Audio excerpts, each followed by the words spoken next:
সিদ্ধান্ত ভালোবাসার আগে নিতে হয়, ভালোবাসার পরে নিতে হয় দায়িত্ব।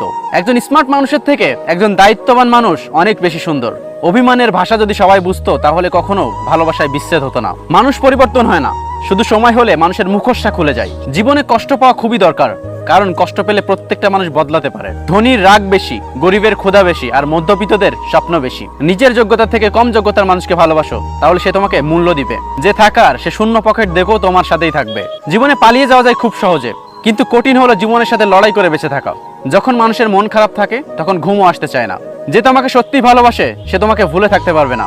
হয়তো সে অভিমান করে তোমার সাথে কথা বলবে না, কিন্তু সে সবসময় তোমাকে মিস করবে। যত মিশবে ততই মানুষ চিনবে অভিনয় কত প্রকার সেটা বুঝতে পারবে। মেয়েরা অভিমান করে তাকে আরো বেশি ভালোবাসার জন্য, আর ছেলেরা একটু অভিমান করে তাকে বোঝার জন্য। মানুষ চেনা শুরু হলে বন্ধুর সংখ্যা এমনিতেই কমে যায়, অবাক হওয়ার কিছু নেই। ওয়াইফকে চেনা যায় স্বামীর দারিদ্রতায়, আর স্বামীকে চেনা যায় ওয়াইফের অসুস্থতায়। ধোঁকা একজন দেয়, কিন্তু বিশ্বাস সবার পর থেকে উঠে যায়। চিনি ও লবণ একই চেহারার, কাকে বিশ্বাস করবেন এটা আপনার ব্যাপার। যদি আকারে কোনো সমস্যা হতো তাহলে হাতি বনে রাজা থাকতো। সময় বলে দেয় কে কার কতটা আপন। সময়ের সাথে বদলে যায় অনেক প্রিয়জন।